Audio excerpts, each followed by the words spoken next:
Just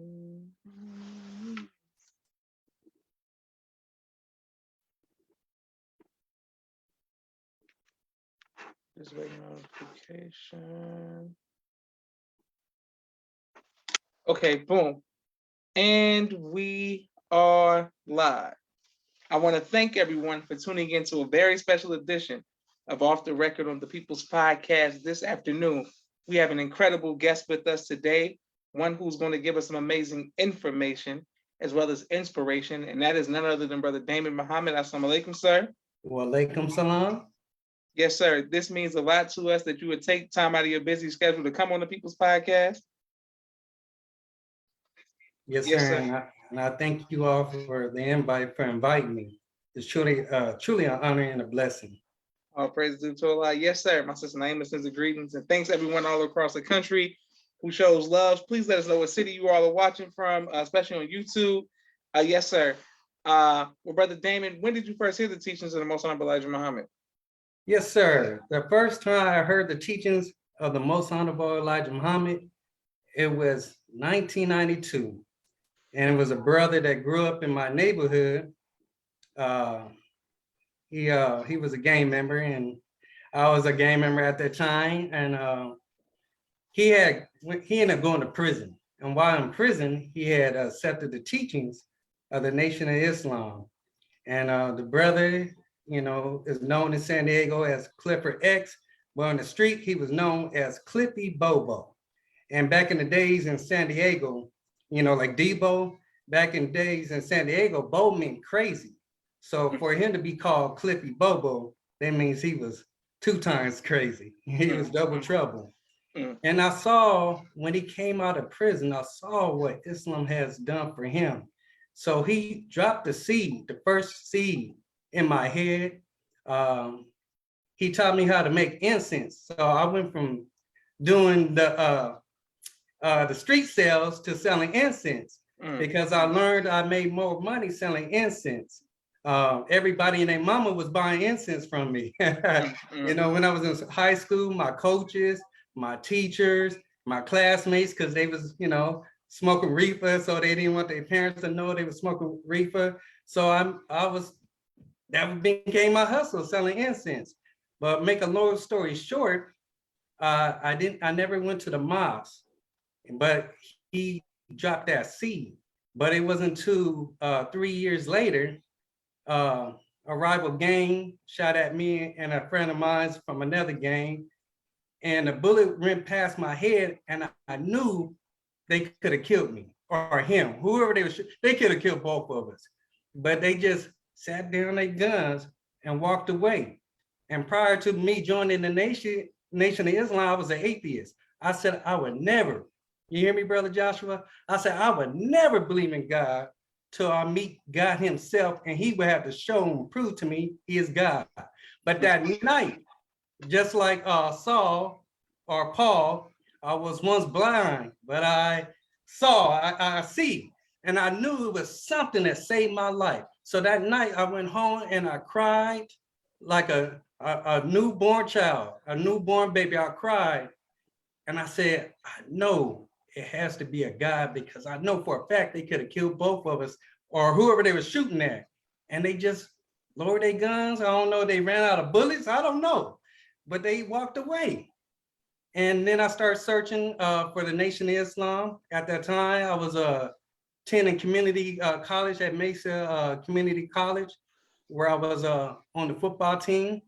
Okay. And it was a guy that I knew from high school that started going to the mosque, and I thought all Black Muslims were, the same, the Nation of Islam. But he said, the mosque I was going to is a different mosque, but give me your number, because I think you're looking for the Nation of Islam. And I will call you and give you their number, because I got a flyer. And when he called me, he was on the 3-way. He called me on the 3-way with one of the brothers in the mosque in San Diego, mosque number 8. They called me on the 3-way, and the brother said it was a Wednesday. He said the meeting already started, but we would pick you up Friday. But be ready Friday. And I explained to the brother, because I knew where he told me where the mosque was at. He told me where the mosque was at. And I told to the brother, I said, look, I'm a blood from Fine Nine Brims, Southside Fine Nine Brims. Yeah, Moss is in my arch rival territory, West Coast Crip. It was on 3040 Imperial Avenue, on 30th Imperial. I said, if I go to the Moss, they might kill me, because I said, some of my homeboys killed their homeboys or their family members, and they killed some of my homeboys. And I know for a fact, if they see me, if they don't kill me, they're going to stump me out. And the brother assured me, he said, brother, if you in our presence, anybody mess with you, in our presence, they mess with us. And I said, well, what should I wear? He said, wear a neutral color, don't come flamed up or wherever the color you wear a neutral color, but you be all right. So I went to the mosque, and then my first mosque meeting was a Friday night study group. That's one of the reasons why I'm so passionate about the Friday night study group. And I had I believe I had a brown Dickie suit on. I was sporting my Chuck Taylors and my brown Dickie suit. And when we got to the mosque, when they came and picked me up, two brothers came and picked me up. They radioed to the brothers that back then we used the word the package. They said, we got the package. We almost at the mosque. And when they pulled up, the brothers came up and they treated me like a dignitary. They lined up, and under the mosque was a youth center, and the Crips was out there outside shooting dice. So they stopped shooting dice to see who the brothers was securing, and some of them recognized me. But they told the brothers, as long as he's in the mosque, we give him a ghetto pass. But if he's out and about hanging out, we're gonna catch him slipping. So that Friday night study group too, turned into a question and answer session, and by them answering my questions that night, inspired me to go to the mosque that Sunday, and here I am 27 years later. Praise be to Allah. Yes, I know sir. that was a long-winded answer, but I had to give you the rundown, about the seed, and then it wasn't for the brother, dropping that seed and what Islam done for him, and then me going to the mosque, or what I experienced of going to the mosque, I wouldn't be here. All praise due to Allah. Yes, sir. My sister Naima said, praise be to Allah. My sister Miriam says, Assalamu alaikum family. Sister Sabir Muhammad Sharif says, Assalamu alaikum family. Walaikum salam to everyone who continues to watch. Yes, sir. So I didn't know San Diego was full of Pyrus and Crips and stuff like LA. I didn't know it was the same. I didn't know it was the same way. Let me tell you something. LA is the Crip capital. San Diego is the blood capital. So most of the FOI that joined like me were all bloods. And in LA, Mos 27, or maybe, I know Compton got a mixture, but San Diego, we have that little rivalry in the street terms, and I praise be to Allah, but yeah, San Diego's the capital of bloods. The biggest, largest gang in San Diego is Pyru, and the first blood gang is Pyru, and then if you look at the word Pyru, it's Crip spelled backwards. Yeah. Yes, sir. Yes, sir. Okay. So once you joined the nation, were you ever able to kind of handle like squash any beefs that you had with any of the Crips or any of the other gangs in order for you to function and live in San Diego like that? Yes, sir. Yes, sir. In fact, we, the FY, played a flag football game against my former arch rival West Coast Crips. We lost, but we played against them. We did. And we played my old game about twice in flag football, So, that's what they do, They, we thinking our people, because we eat right, we thinking, we practice how to eat, to live, and don't drink and smoke. We'll beat our people, but they drink, smoke, and get high, party, and that's they do sport and play for a living, So yes, sir. Yes, sir. We thinking we gonna beat them, but they play all the day, so it's like practice. Us playing them was like a scrimmage game. Oh, brother David, you out here losing, I'll tell you the truth, man. Yeah. But So David, you said you played football in college. What position did you play in football? I played corner. I was a cornerback. Okay, Yes, yes, sir. sir. Yes, sir. Beautiful, yes, sir. All praise due to Allah. Yes, sir. Okay. My next question for you is: once you came into the mosque, who trained you? Oh man, my captain, my first captain, Brother Robert Muhammad, he became like a father to me. Mm. He took me under his wing. And my first officer, Brother Keith Muhammad, who is now in San Antonio. They because I came in, I just turned 19 when I came in. And they was shocked that, they told me back then, they said the average brother that joins the mosque usually come in at 22. You ahead of time. And I said, well, I'm ahead of time because I experienced a lot of stuff than 22-year-olds probably experience. I said, I had enough of this world, so yeah, I'm ahead of time because I'm right on time. But they took me under their wing, I call them both to this day pops. They the FOI, they were the fathers I never had. I grew up in a single parent home. I grew up with just my mother and my big sister, and my big sister is like a second mom. So how I got involved in games, because even though I played sports, when football wasn't in, or I wasn't playing track or running track or playing basketball, I was hanging with the homies. And in truth, brother Joshua, I didn't want to bang, but I was guilty by affiliation. That's why I used to get mad at youth when I grew up. Youth in my home, in my neighborhood, my hometown. When they wanted to bang, they made me upset because here you want to bang, and I know you're a straight A student. You got good grades. You want to be like us, and I don't want to bang, but I had no choice. There's some that want to bang, and there's some that started banging because of guilty affiliation, and I was one of them people because most of my friends that some of them played football with me, or they lived on my block, and we became real tight. Even though they were bloods, I wasn't. I used to want to ride my bike or my skateboard and go to this side of town, that side of town, which I was doing. But because who they saw me hanging with, they said, "Hey, either you join our gang, or you can't come over here no more." So what's that say? If you can't beat them, join them. And I knew I couldn't join this gang because I go back home, I'm gonna have to deal with the people at home. So I just say, hey, I surrendered. And my homeboys, they was all happy, like we knew you was gonna join sooner or later anyway. Yeah, so yes, sir. Okay, great. Yes, sir. Okay, that's wonderful. What advice would you give to young people about escaping the life of the street? Man, brother, you are who you hang with. So one thing you got to do is change who you hang with. The Honorable Minister Louis Farrakhan said in Torchlight in America, if our youth can't change their environment, then ultimately the environment would change them. So if they don't want to be affiliated with gangs, they can't, maybe you have to be a homeboy. That's what a homeboy or homegirl is, one who stays in a home.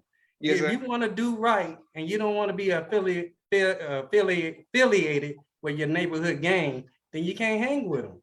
And sad but true, it took me joining the Nation of Islam to get me out. Seriously. Because, right now, I truly think Allah to be talking to you right now, because I know for a fact, brother, and I'm not just saying it, because sometimes people talk, just to be heard, or they talking from the side of their mouth. I know for a fact, if it wasn't for the Nation of Islam, I would be either in prison or dead or en route to those destinations. But I'm thankful, by the grace of Allah, I'll be 46 May 10th.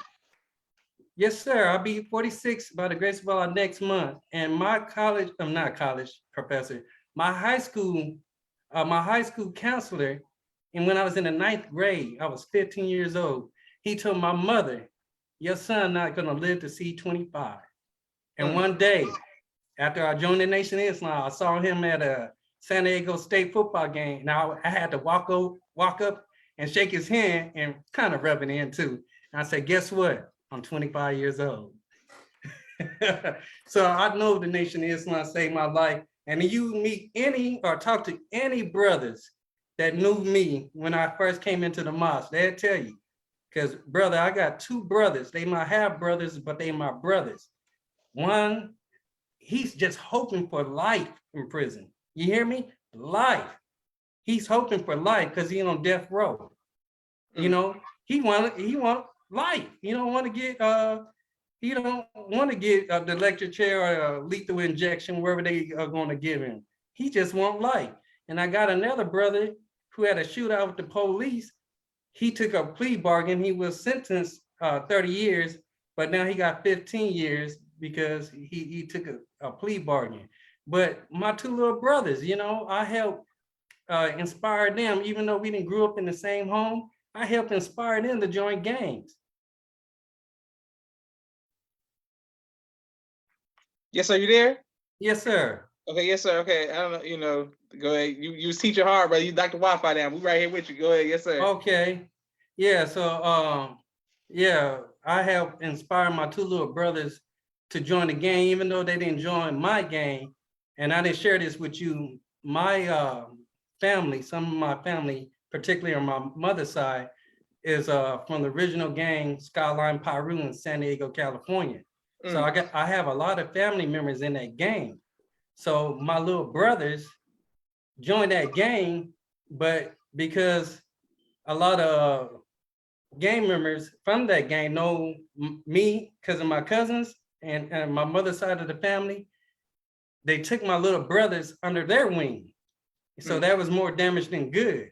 So my brothers was already looking to join gangs, you know, join the gang. And I kind of helped inspire them because I was a gang member. Then I have family members from that gang, they homeboys, because of me, you know, they call themselves looking out for my brothers, which they were on street term, but by looking out for my brothers, you know, rose up, you know, real thick in the game, you know. So that's one reason why for many years I worked with the youth, and particularly in Dallas and even in San Diego. I worked with the youth in the community and the Junior Fruit of Islam, the Junior FOI. You know, that's one of my passion, because I say I have a lot of blood on my hands. Even if I didn't do the dirt, some people I may inspire to join gangs did some dirt that I want to clean my hands. So that's why one of the reasons why I'm so passionate about working with our youth. Beautiful. All praises due to Allah. Yes, sir. Yes, and sir. Thank you for making the life change and commitment that you have towards young people. Yes, sir. Is there a way for young people to reach out to you who may be looking for a way out? Yes, sir. They could email me at hidden token production at gmail.com. Yes, sir. It's hidden token production at gmail.com. All praises to Allah. Yes, sir. I hope people reach out.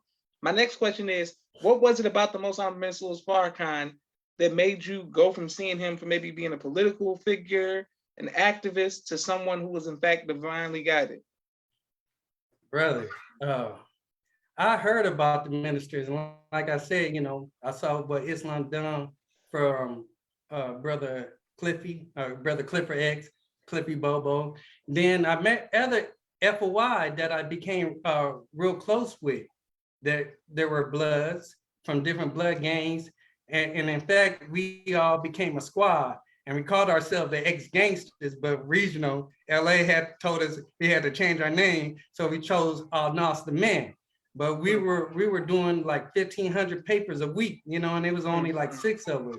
But I saw what Islam has done for them, you know. So seeing what Islam has done for them and has done for me, and it's all through the minister, you know. You know, a lot of us, you know, even born in a nation, you know, our parents can't, you know, we can't force our children to be believers. It's God that inspired them to be believers. As parents, we could just try to install and encourage them and teach them as much as we can, but they gotta, you know, learn eventually on their own. But my point is, I saw, you know, what Islam done for them, and I knew it was because of the minister.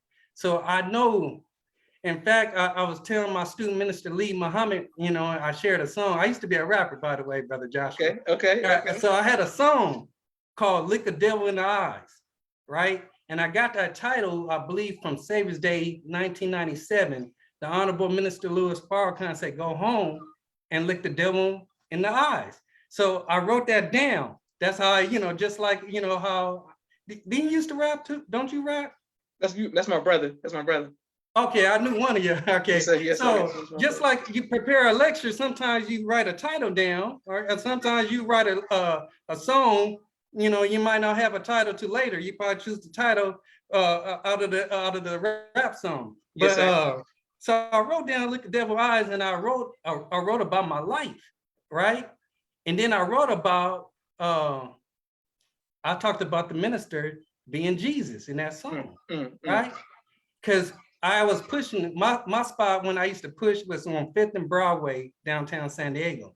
And the reason why I pushed down on 5th and Broadway, because all the buses and trolleys would go downtown. So that was a spot I knew all the Black people would hang at, and kind of the gang members kind of made a truce on downtown because they wanted to holler at the females. You know how dudes are. Yes, sir. So I started pushing on 5th and Broadway, and one day, 3 white men, you hear me? 3 white men, looking like Men in Black, and they all had glasses on, walked up to me, and they asked me, one of them in the middle, he said, "Is that a Louis Farrakhan paper?" And I said, my heart is pounding, it's like it's racing.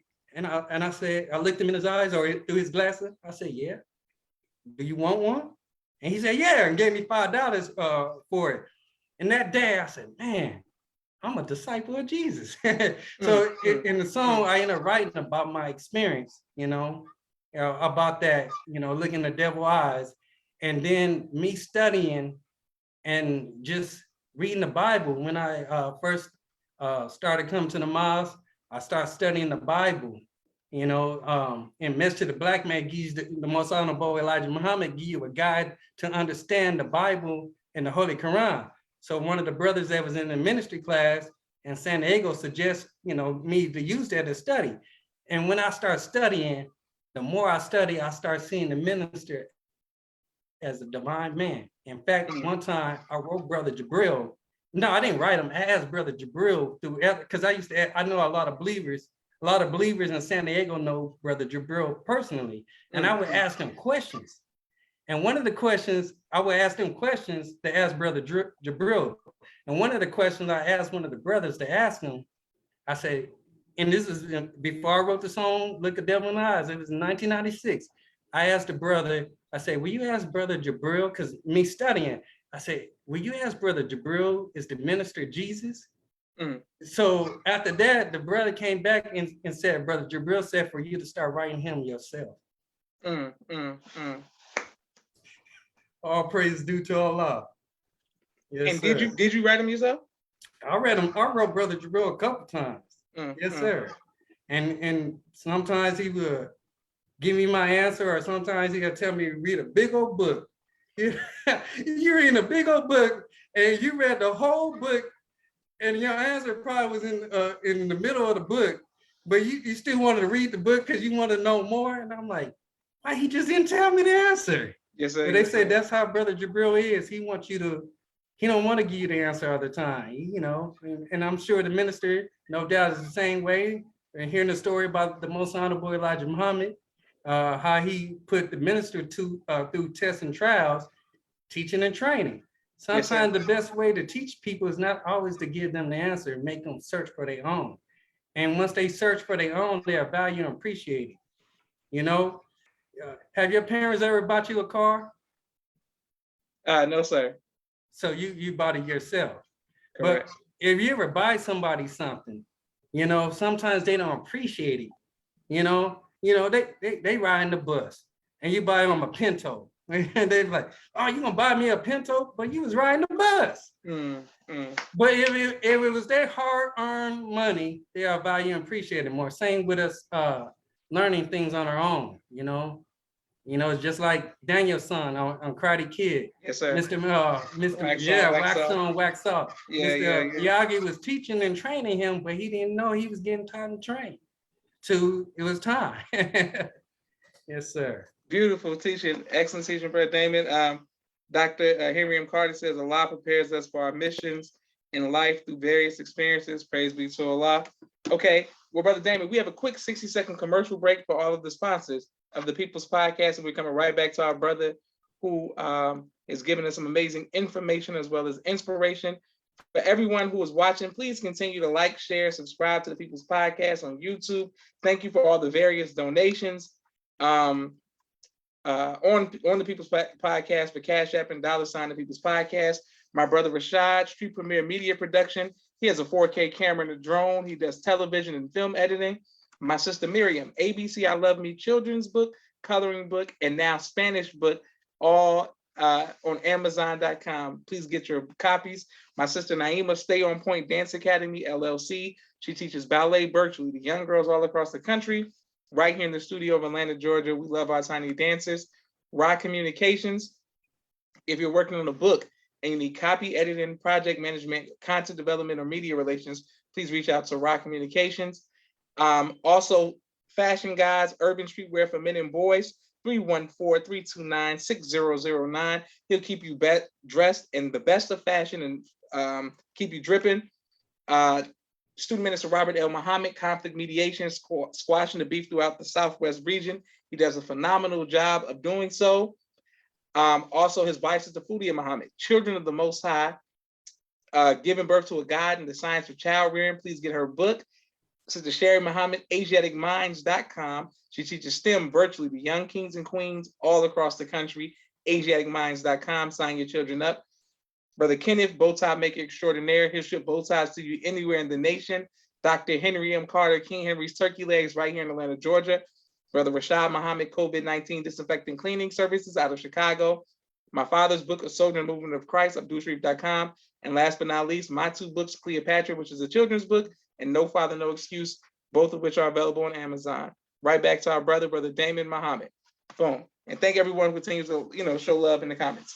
Okay, now, Brother Damon, my next question for you, sir, is fear.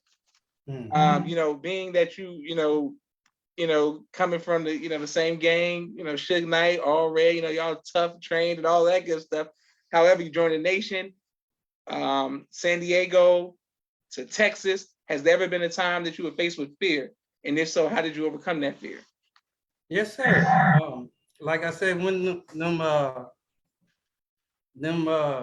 Caucasians, who I believe were FBI agents, when they walked up to me asking me about the final call, it put fear in me, made me nervous because I didn't know what they was going to do to me, And I just took a deep breath, even though my heart was racing, like I just ran a marathon.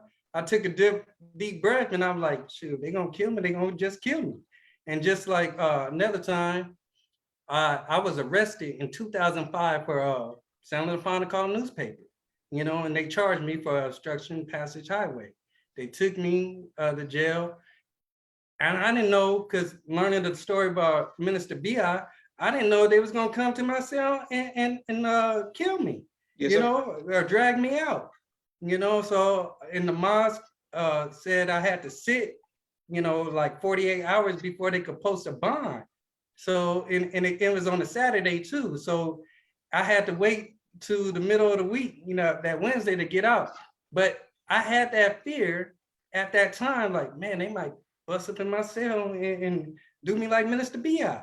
So I start praying to Master Prophet Muhammad, and I said, like Jesus said, if it's meant to be, when he was praying to the Lord in the garden, when the enemy was coming for him, he says, by your will and grace and permission, then it is what it is. So we always going to have fear, but we gotta challenge that fear.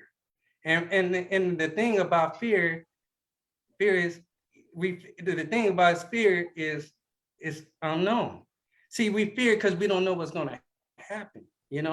Like some people, tell you the truth, Brother Joshua, one of my greatest fears is death, you know, because I don't want to die, but I know at the same time, I don't want to live forever neither. You know, I don't want to be 1,000 years old and everybody I knew died.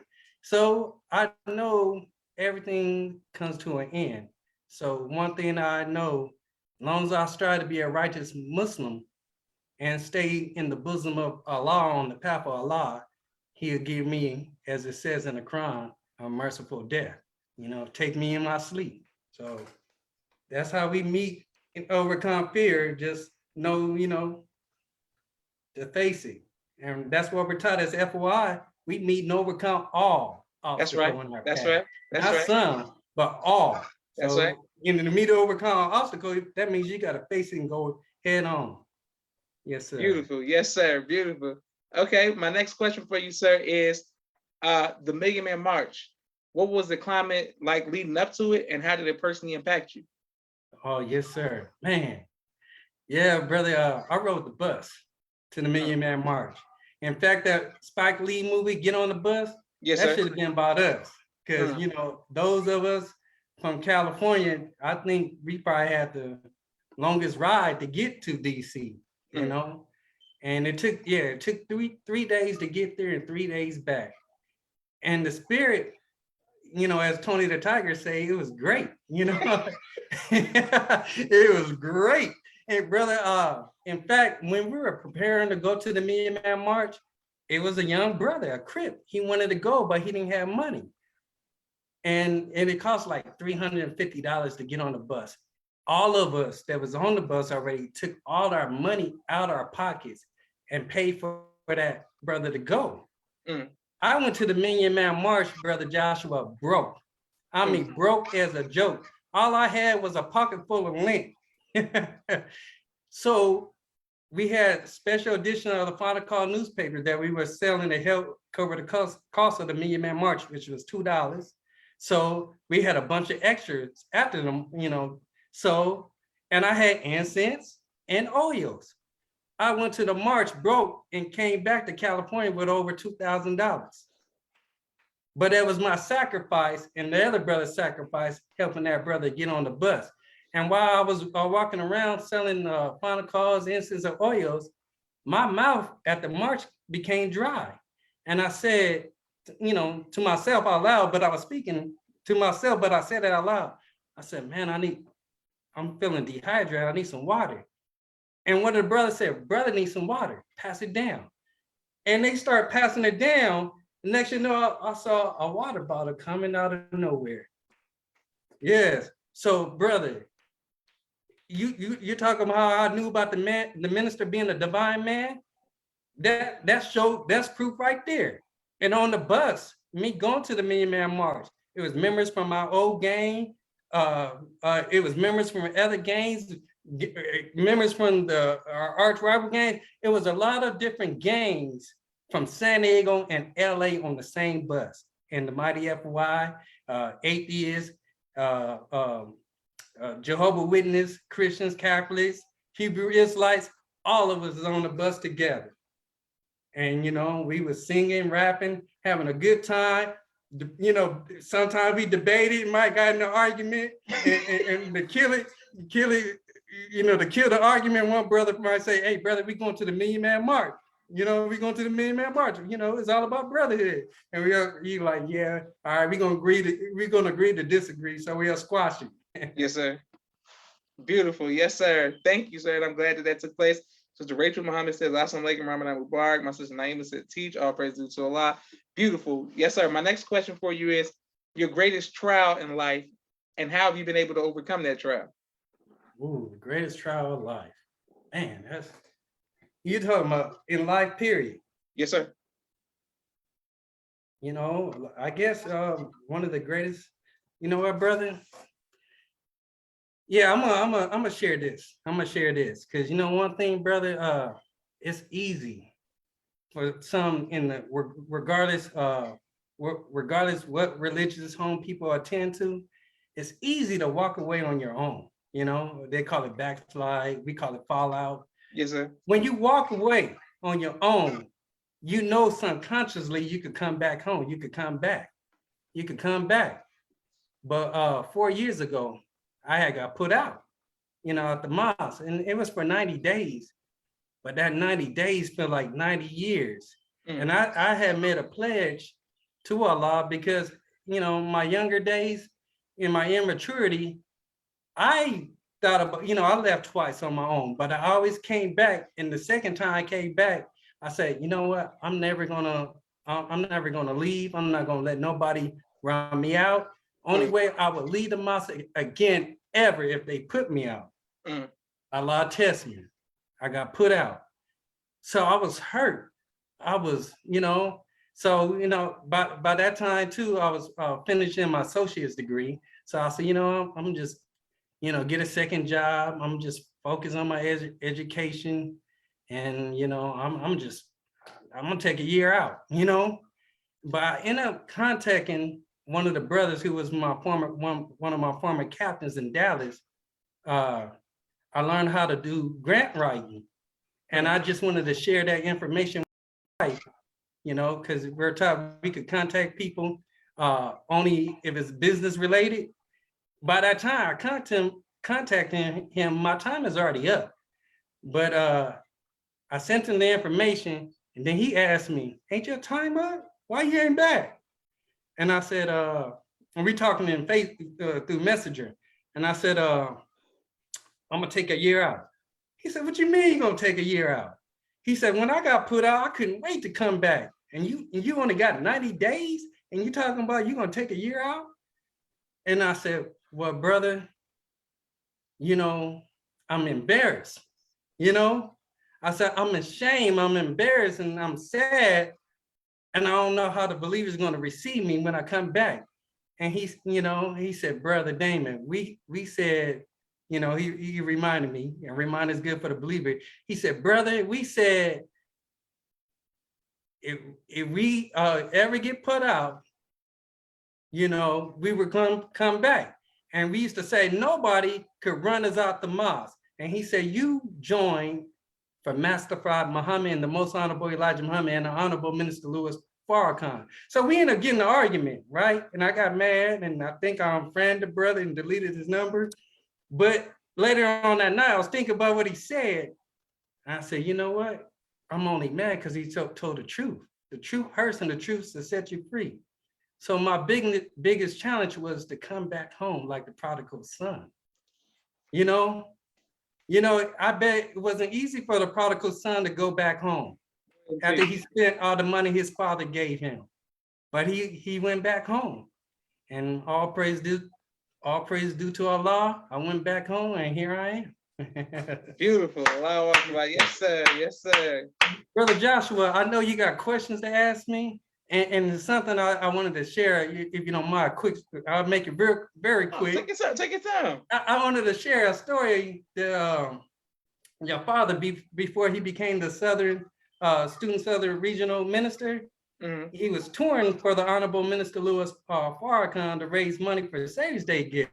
And he came to Dallas, and I helped secure him in Dallas. And then he went to Houston, and I was on the team to help secure him to go to Houston.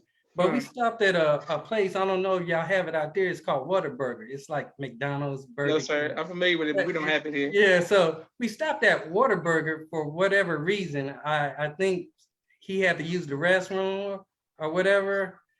And I'm standing in the middle, and to the right is one brother, and the left another brother, and we standing waiting on your father. And he walks up to me, and he looks at me. And this was about 21 years ago, because I believe I was 25. And he looks at me, he said, how's that FOI treating you? So I'm thinking, he probably think I'm a new brother in the ranks. I said, fine, sir. And he said, yeah, because I know how we usually mishandle our junior FOI. Then he was called, he was called by a sister from the community to recognize, and he walked away. And the brother started rolling. They said, he think you're a junior FOI. At that time, I was 25 and married and with my first child, my first oldest daughter. And I said, wow, I wonder how he think I am. So I was just in Atlanta a month ago. Fortunately, I had to attend my granddaughter's funeral. My oldest daughter lost her daughter. And I was hoping to see your father because I wanted to share that story with him. Because to this day, me and the brothers we shared the story too. We laugh about that. How your dad thought I was a junior FOI. But I just wanted to share that because I said, man, I must have looked real young back then. Yes, sir. And you saying this is before he was the minister in Atlanta? Yeah, he was traveling around raising money for Savior's Day gift. And yes, sir. I remember the time period, and I appreciate y'all for holding it down and protecting him and looking out for him and being kind to him. Man, Allah bless you all for that. And on behalf of myself and my family, we truly appreciate that, sir. All praises due to Allah. Yes, sir. Yes, sir. Okay, my next question is, what has been your greatest joy in life? My greatest joy, one of was becoming a registered FY, joining the Nation of Islam. In fact, I got registered, Brother Joshua, December 24th, 1995. I did that on purpose. I was trying to get registered on Xmas, on Christmas Day, that Monday, December 25th. But, the captain said we're not going to have class that day. So if you know the student enrollment extra fact, you got to recite today. So I went ahead and recited. And when all the brothers learned, the devil lost another one. And they started crying. And I've never seen dudes cry, you know what I'm saying? So I'm trying to fight back my tears, and I'm like, man, I started crying, So one of my happiest moments is when I became a registered FOI in the Nation of Islam. And then I believe it was 11 years ago at the Dianetics graduation at Savior's Day, when I got to shake the minister's hand, because I never got to meet the minister. It'd been times that one of my former ministers said, he was going to take me to meet the minister, but I never got to meet the minister. I held posts on his hotel rooms, I held posts behind stage, but I never got to meet him and shake his hand. And that day when I shook his hand, man, brother, that was, man, I could tell that for generations, man. All praises to Allah. Beautiful. Yes, sir. And shout out to everybody who graduated and obeyed the minister with Dianetics and did that and continues to work on that. What advice would you give to people who are working on, getting audited and the value of getting audited? Oh, yeah, brother. And that's a great too, because a lot of us, in the Black community, we want to deny that we need mental health. A lot of us suffer from trauma from either childhood, going to school, going to public school is trauma, because we don't learn like we are God's original people. We learn we were slaves. We didn't know we built the pyramids in Egypt. So we got a lot of trauma as Black people. So I would encourage everybody to get audited, and or get on course, because if you don't want to do it, you don't want to get audited, ask yourself why. You might got an engram that's telling you you're all right. Because you ever met somebody that think they're all right, thinking everybody's the problem but me. But it's a saying I heard, if more than one person say the same thing, then it's the truth. If somebody tells a person, or several people tell somebody, your breath is kicking harder than Bruce Lee, sister, brother, it's the truth. Your breath is kicking. So my point is that I try to throw some humor, some jokes in there every now and then. But brother, we need help, because some of us is cuckoo for Cocoa Puffs, Yes. We're crazy, brother. And some of us is in denial, So yeah, we need help. There ain't nothing wrong getting help, And sad but true, mostly it's us men, we gotta let pride and ego, out the way, out the door, knock that stuff out the side and get help, man. Yes, sir. Yes, sir. Before the person end up running crazy, butt naked, chasing cars, yelling 21 gigawatts, Yes, sir. Yes, sir. Yes, sir. Beautiful. Okay, and everybody showing love. And Sister Sabira Muhammad Sharif says, All praise to Allah as well. Yes, sir. 2 more questions for you. Being a hip hop artist, what's your favorite album of all time? Man, I'm gonna say Tupac, Me Against the World. It's a good one. That's a good Yeah, I mean, I ain't gonna lie. To this day, I don't care. I'm 100 years old. I'm gonna still say Tupac is my favorite rapper, and he's the greatest of all time. Man, Tupac, Me Against the World. I love that album. You know. Then I love Death Certificate too. Yes, sir. You can't go wrong with Death Certificate. Yeah. And you can't go wrong with Lord Knows, because Lord knows. Yes, sir. Lord knows. Yes, sir, for sure. Me Against the World is one of my favorite albums, and Death Certificate Behind Me, so you know, is one of my favorite albums as well. Wow. Yes, sir. I have one more question for you, Brother Damon. And inshallah, I look forward to meeting you in person as well. Yes, sir. Yes, sir. May I have, what would you like your legacy to be? You know, by the grace of Allah, you know, one of the things I still want to continue doing is even if I'm not, you know, per se hands-on, I still want to help, you know, our youth, you know, and I want that, you know, your name is Joshua, you know, I want to help the Joshua generation inherit the promised land. Oh, wow. And, you know, even if I don't get there physically, I get there spiritually through my works. So I want to help, even if I'm, like I say, even if I'm not hands-on doing it, I want to be a part to help, you know, teach and train our youth. You know, like you said, you know, giving out my contact information. Hey, that's my passion, bro. Because I know for a fact, Islam saved my life. I got family members that's in prison. I got homies that's dead, you know? So Allah spared my life. And I don't want our youth to continue on repeating the same mistakes. Now, if they're repeating what we're going through, it's not mistakes no more, it's errors. That's right. So I don't want our youth to, you know, go do these errors, you know? You know, I used to tell the juniors, some of the juniors in Dallas, I said, you know, you're like a dog chasing his tail. And I asked them, you ever saw a dog chase his tail? And I said, the dog running around circle chasing his tail.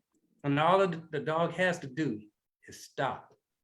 I said, instead of you chasing your tail, you're chasing the world.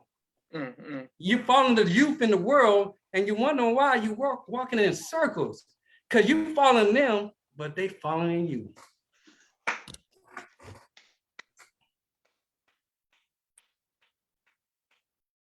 Excellent teaching, Brother Damon. Excellent, sir. And people are showing you love and saying that's beautiful. All praise to Allah. And I can't wait to put this on YouTube this afternoon.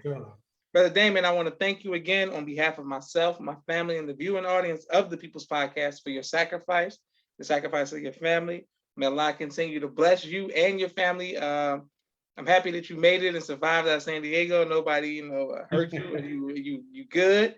And I look forward to meeting you in person so we can have another conversation as well, sir. And thank you so much. I thank you for inviting me, and may Allah continue to bless you and your family and all the believers. Thank you very much, sir. Yes, sir. Ramadan Mubarak. This is Ramadan Kareem. This is Joshua Leonard Muhammad signing off for the People's Podcast. Assalamu alaikum again. Wa alaikum salam.